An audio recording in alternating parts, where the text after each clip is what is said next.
History often records Adolf Hitler's alleged death in April 1945 as a gunshot wound to the head, followed by cyanide poisoning for good measure. The charred remains hastily burned in a Berlin bomb crater as the Soviet army closed in, but questions remain about the exact circumstances of those final hours and the fates of key Nazi figures who may have escaped. The story of Hitler's death is riddled with inconsistencies, unreliable witness testimonies, and shrouded in mystery. So what did actually happen to Hitler and his body? Let's unveil the secrets of time. The Battle for Berlin, Death Throes of the Third Reich. The year is 1945. The Nazi Empire is crumbling. The once invincible German Wehrmacht lies beaten and scattered across Europe. Allied forces relentlessly press from the west, while the colossal Red Army surges across Eastern Europe. The war that has ravaged the world for almost 6 years is finally approaching its bloody conclusion. For the Soviets and the Western Allies, the grand prize of this final push is Berlin. The German capital is not only the seat of Hitler's vile regime, but also a powerful symbol. Its capture would be a decisive blow, not just militarily, but psychologically. This shared goal has, however, created a sense of uneasy rivalry. While the Allies had initially focused on a broad advance, it was becoming increasingly apparent that whoever reached Berlin first would dictate the political landscape of post-war Germany, and quite possibly Europe itself. Soviet leader Joseph Stalin, driven by ambitions for expanding communist power, was determined to beat the Americans and British to the heart of the Third Reich. Thus, the last months of World War II witnessed a frantic sprint.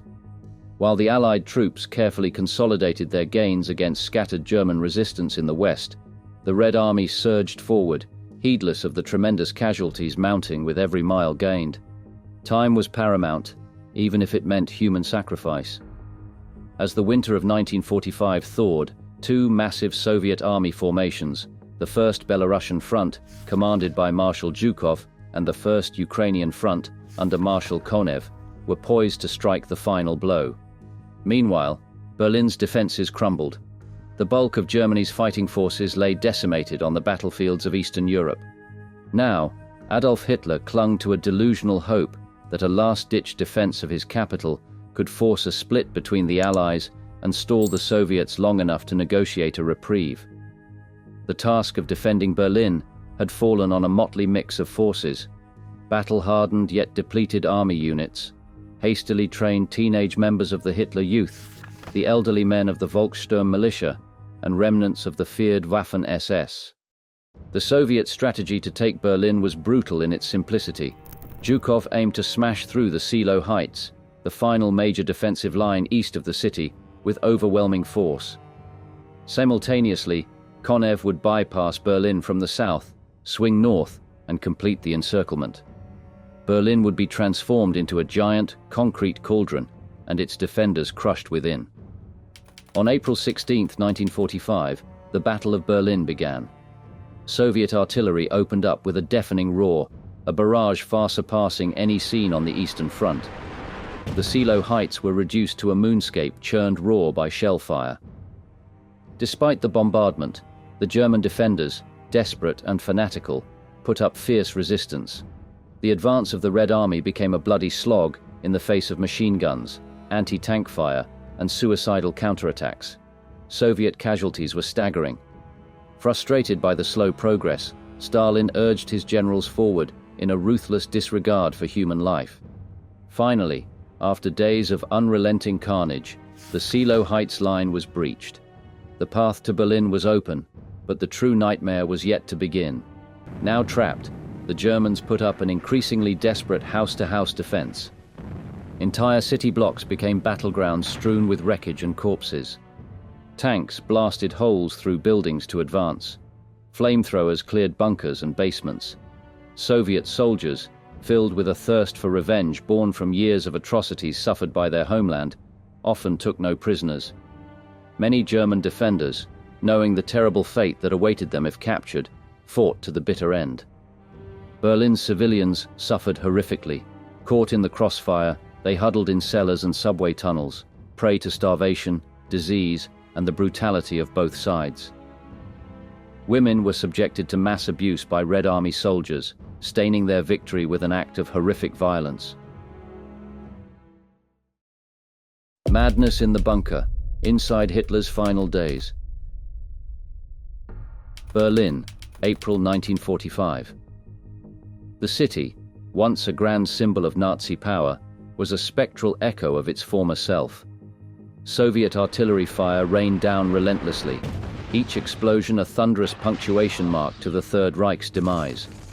Above ground, the once proud German capital was a battlefield choked with smoke and the stench of death.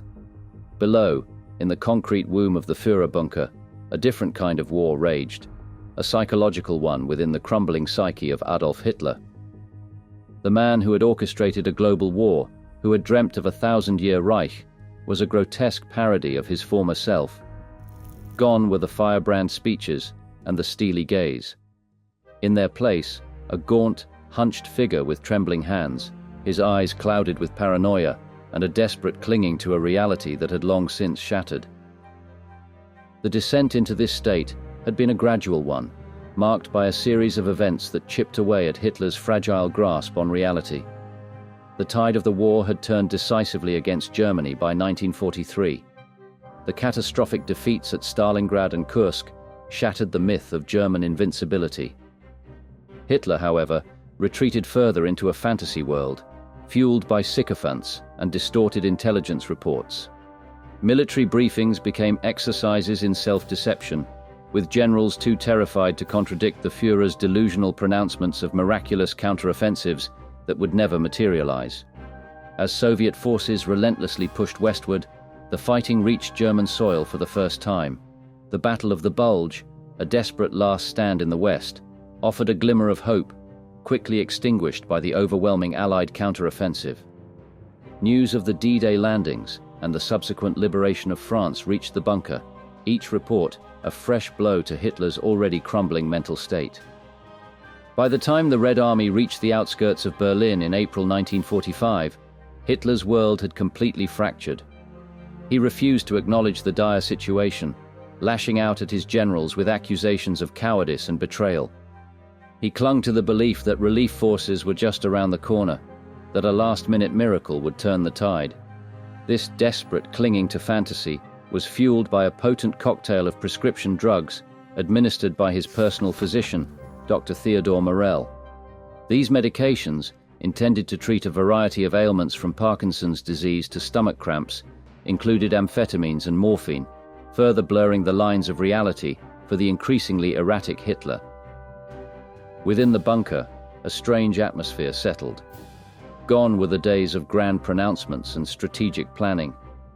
The once bustling center of Nazi power was now an airless tomb filled with a chilling sense of despair. Hitler's inner circle, a mix of loyalists and opportunists, began to make plans for their own survival. Hermann Göring, Hitler's designated successor, deserted the bunker in a desperate attempt to negotiate his surrender with the Americans. Others, like Joseph Goebbels and his wife Magda, clung to a warped sense of loyalty, determined to share their leader's fate. Among those drawn into Hitler's orbit was Eva Braun, his longtime mistress. Though their relationship was often shrouded in secrecy, she had journeyed to Berlin to be at his side during his self-proclaimed Götterdämmerung, or Twilight of the Gods. Hitler began issuing meticulous instructions. On April 29th, he dictated his political and private testaments. In twisted logic, he blamed the war on international Jewry and painted himself as a martyr defending Germany from its enemies. His private will specified his marriage to Eva Braun shortly before their planned deaths. That same day, the grim plan was put into motion. Word arrived that Mussolini's mistress, Clara Petacci, had also been killed alongside him. Determined that Eva Braun would follow his path, Hitler procured cyanide capsules. His distrust, pervasive in life, extended even in death. He tested the poison on his beloved dog, Blondie, the creature collapsing in agony. On April 30th, 1945, a morbid finality permeated the bunker. Hitler said his farewells to his remaining staff and inner circle, including his propaganda minister, Joseph Goebbels, and longtime secretary, Martin Bormann. The sense of unreality grew stronger. It was as if those participating were already enacting some ghastly theatrical production. In the early afternoon, Hitler and Eva Braun retired to his private study. What transpired next is pieced together from witness accounts, each fragment a chilling brushstroke on a grotesque tableau. At approximately 3:30 p.m., a single gunshot rang out. Hitler's personal valet, Heinz Linger, along with Martin Bormann, cautiously entered the study. Inside, Hitler slumped on the sofa, blood pooling from a self-inflicted gunshot wound to his right temple. Eva Braun lay beside him, no visible wounds upon her. Her chosen method was cyanide, a swift if potentially agonizing end. The bodies were hastily carried up wrapped in blankets, emerging amidst the shell-shattered ruins of the Reich Chancellery Garden. Otto Günsche, Hitler's adjutant, and several SS guards were there.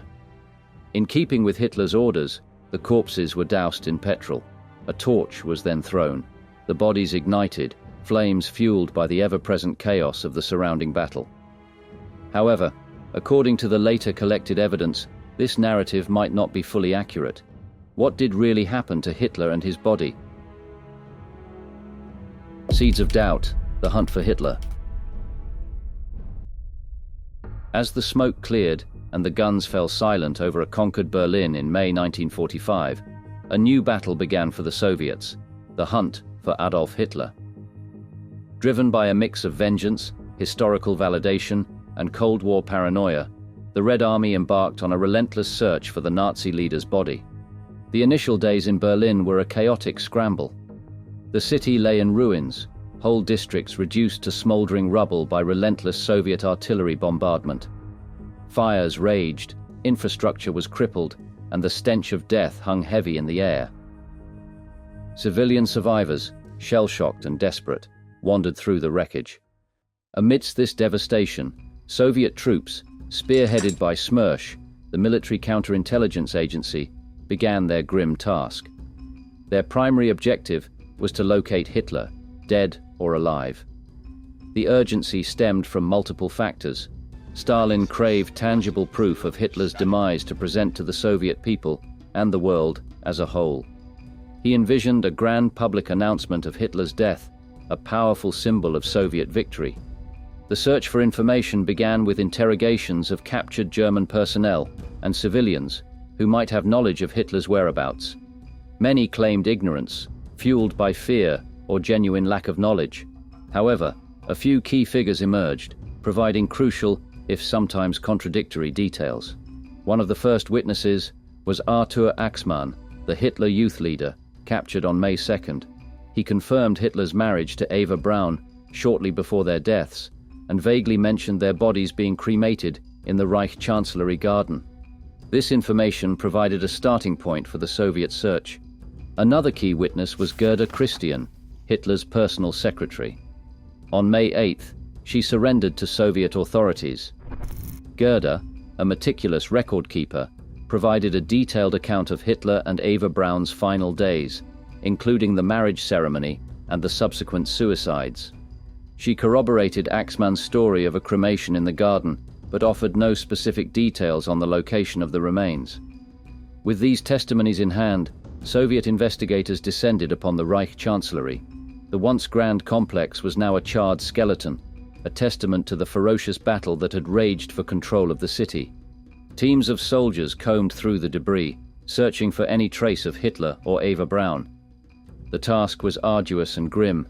The stench of death permeated the ruins, and the bodies of German soldiers lay scattered amongst the rubble.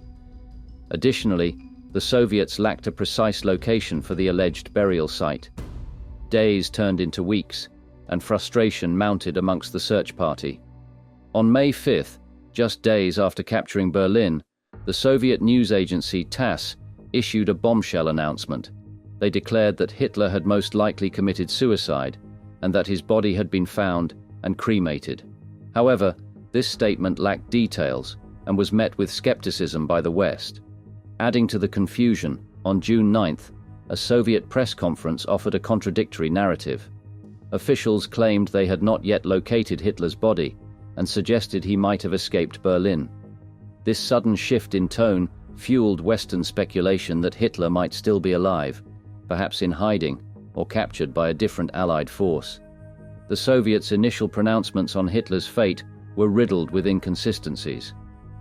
This fueled confusion and planted the seeds of doubt that would blossom into conspiracy theories about Hitler's escape in the years to come. Several factors contributed to the Soviets' muddled messaging. Despite the public pronouncements, the search for Hitler's body continued behind the scenes. Soviet investigators meticulously sifted through captured German documents, hoping to unearth any clues about Hitler's fate or escape plans. They also continued to interview German prisoners, searching for inconsistencies or hidden knowledge. In late May, a breakthrough finally arrived. Soviet soldiers, searching through the wreckage of the Reich Chancellery Garden, unearthed what they believed to be the scorched remnants of Hitler and Eva Braun's bodies. The remains were swiftly transported to a Soviet military morgue for forensic examination. The examination of the recovered remains was shrouded in secrecy and marked by urgency. Soviet authorities were eager to confirm their authenticity, yet maintain absolute control over the flow of information. The primary method used to confirm the identity of the remains was dental records. With meticulous care, the Soviets sought to match dental work and dentures found in the remains to Hitler's own dental file. Their efforts yielded seemingly positive results. A Soviet forensic team, including Hitler's personal dentist's assistant, Käthe Häusermann, confirmed the match in early June. The teeth found among the remains appeared to align with Hitler's unique dental characteristics. It seemed the Soviets finally had the proof they sought. However, the Soviets' claims were met with skepticism by some in the West. Rumors swirling behind the scenes suggested that the identification process was rushed. Questions were raised about the reliability of the dental records and the potential for deliberate Soviet manipulation. These suspicions were further fueled by the Soviets' unwillingness to release the remains for independent examination or share detailed photographs as further proof. Despite the whispers of doubt, the Soviets publicly declared the case closed. They officially announced that Hitler's burnt remains had been positively identified through forensic examination and witness testimonies. It seemed the hunt had finally reached a conclusion, albeit one shrouded in uncertainty and political maneuvering. While publicly proclaiming Hitler's death, the Soviets were acutely aware of the danger of his remains or burial location becoming a symbol of neo-Nazi resistance. To prevent this, they embarked on a clandestine operation to relocate and conceal Hitler's remains repeatedly. The odyssey of the remains began in a wooden box buried in Finau, a town northeast of Berlin. Fearing discovery, the bodies of Hitler, Eva Braun, and the Goebbels family were disinterred in 1946 and moved to a new secret location in Magdeburg, in what was then Soviet-occupied East Germany. In Magdeburg, the remains were once again buried beneath a Soviet army garrison. There, they would stay for well over 2 decades. However, with the planned withdrawal of Soviet troops from the area in 1970, a new danger emerged, the burial site falling into East German hands. Yuri Andropov, head of the KGB, gave a chilling order. Hitler's remains were to be completely destroyed. On April 4, 1970, a small KGB team exhumed the badly decomposed remains from their Magdeburg resting place. In a secluded forest clearing, they thoroughly incinerated the bones. The resulting ashes were crushed and scattered into the Biederitz River, a tributary of the Elbe.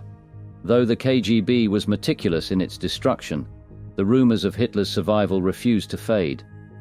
The lack of verifiable evidence and a definitive closure meant that, to some, a shadow of doubt would always remain. In the 1990s, with the fall of the Soviet Union and access to some previously restricted records, the accepted narrative of Hitler's death and the disposal of his remains underwent further scrutiny. Scientists conducted DNA testing on a skull fragment the Soviets claimed belonged to Hitler. The results, released in 2009, revealed that the skull belonged to a woman under the age of 40. A final blow to the Soviet account. The lack of concrete proof, no publicly displayed, indisputable body, limited verifiable photographs, provided fertile ground for conspiracy theories. One of the most prevalent and enduring theory was Hitler's escape to South America. It suggested Hitler, with the aid of high-ranking Nazi officials, fled Germany via submarine and established a secret base in remote parts of South America. Argentina, with its historical links to Germany and ELAC's post-war scrutiny, was a favored destination in these narratives. A darker theory posited that Hitler was not dead at all, but captured by the Soviets and kept as a secret prisoner, either for interrogation purposes or as a potential bargaining chip in future negotiations with the West. More fantastical versions ranged from Hitler being cryogenically frozen, launching into space using secret Nazi technology, or undergoing plastic surgery and living a secret life. While many dismissed such theories as flights of fancy, one thing remained certain: the true fate of Hitler and his body might never be uncovered.